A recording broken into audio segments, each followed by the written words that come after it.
Hi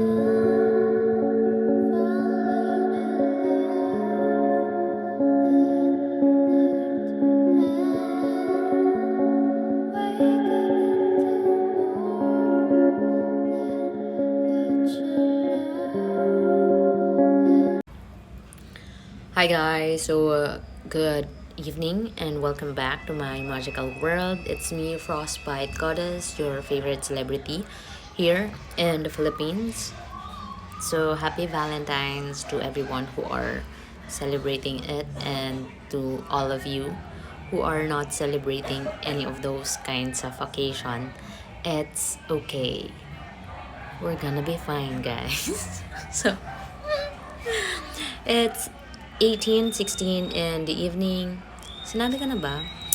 And it's February 14, 2025, and let's just do the session, guys, because maybe I might go somewhere later. So, ayan. Um, let's continue. We are on to page 161 and 162 of the book Mastery. Mastery. Yan, okay? So, Von Sternberg had worked with Jennings before and knew that the actor was an impossible, foolish person. Jennings did everything he could to disrupt the flow of the production. He took as a personal affront any attempt by the director to direct him. His whole method was to goad the director into useless battles and wear him down until he relented and let Jennings do as he wished. Von Sternberg was prepared for all of this and went to war in his own way. He steeled himself against Jennings' childish games. Jennings demanded that the director show up every morning in his dressing room to reassure the actor of his undying love and admiration for his work. Von Sternberg did this without complaint. He asked that the director take him to lunch every day and listen to his ideas about the film. Von Sternberg indulged him in these, listening patiently to Jennings' horrible suggestions.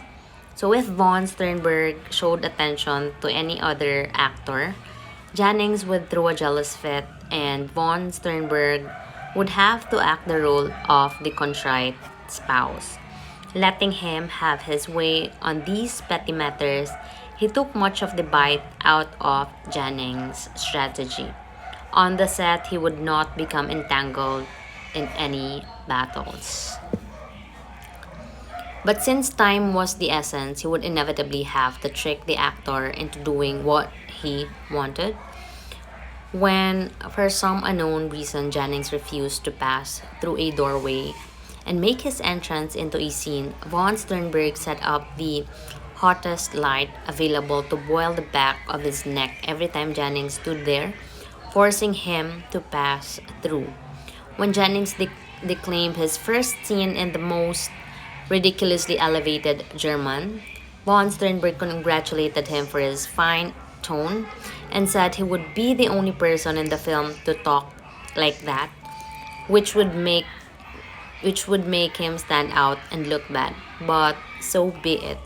Jennings quickly dropped the haughty accent whenever he went into a pout and remained in his room. Von Sternberg would get the word passed to him that the director was lavishing attention on Marlene Dietrich, which would promptly make the jealous actor hurry to the set to compete for attention. Scene by scene, Von Sternberg maneuvered him into the position he desired, managing to extract out Jennings' perhaps the greatest performance of his career. Are you okay, guys? So, wag kayo masyadong mababother sa mga, if you're single and just doing you. Wag kayo masyadong mabother of what you see outside or on social media, okay? Listen to me. Most of that is a facade.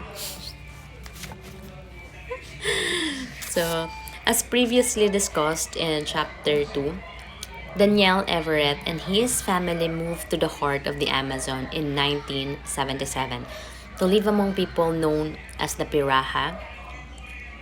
Everett and his wife were missionaries, and their task was to learn the Piraha language, which was then considered the hardest in the world to decipher. So, tandaan nyo guys, kasi ano, um, mahirapan kayong, yung Piraha is a language that is one of the hardest to learn here in this planet, okay? But there's Google. No, I'm just, I mean, you don't make asa to Google everything. Sometimes there are um, knowledge that are really, it's a human to human basis, or you know, basta ganun. Okay. And to translate the Bible into their indigenous tongue. So yun pala yung goal nila, ma-translate yung Bible sa language ng uh, indigenous people. Slowly, Everett made progress using the various devices he had been taught in his training in linguistics.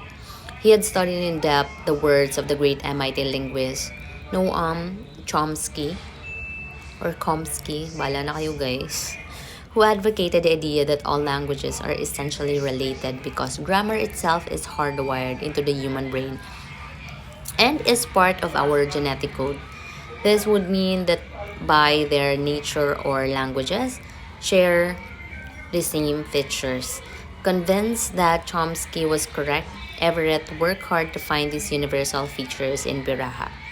Over the years of studying it, however, he began to find many exceptions to Chomsky's theory, and this troubled him. After much thought, Everett came to the conclusion that the Piraha language reflected many peculiarities of their life in the jungle. He determined, for instance, that their culture placed a supreme value on immediacy of experience. What was not before their eyes did not exist, and therefore there were almost no words or concepts for things outside immediate experience. In elaborating this concept, he theorized that the basic features of all languages are not simply genetic in origin and universal, but that each language has elements that reflects the uniqueness of its culture. Culture plays a larger role than we might imagine in how we think and communicate. In 2005, he finally felt ready to make all of these public and had an article published in an anthropology journal that expressed these revolutionary ideas. He expected that his findings might stir up some animated discussion, but he was not prepared at all for what would ensue. Drink your water, guys, or any hydrating drinks, okay? So people at MIT linguists and graduate students associated with Chomsky began to hound Everett when he gave a talk at an important symposium at the University of Cambridge about his findings. Some of these linguists flew over to attend. They peppered him with questions meant to poke holes in his ideas and publicly embarrass him. Not ready for this, Everett fumbled and did not handle it well. This continued with subsequent lectures. They zeroed in on any kind of inconsistency in his talk or his writings and used these inconsistencies to discredit his overall idea. Some of their attacks on him become personal. They publicly called him a charlatan and questioned his motives. Even Chomsky himself implied that Everett was out for fame and money. When Everett published his book, Don't Sleep, There Are Snakes, some of these linguists wrote letters to critics who were going to review it, trying to dissuade them from even discussing his material. It was too far below academic standards, they claimed. They went so far as to put pressure on National Public Radio, which was about to do a large segment on Everett. The show was cancelled. At first, Everett could not help but become emotional What his detractors were bringing up in their arguments did not discredit his theory, but merely revealed some possible weak points.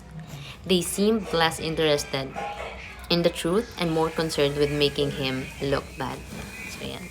Tapos na guys ang ating fast session Valentine's Eklavu today. So I hope if you are also in a you know in a coupling relationship thingy, I hope it lasts forever. Yan. So thank you guys for listening. Thank you for helping me make this world a better place for all of us and for the future generation. I will see you again because I'm busy and yeah,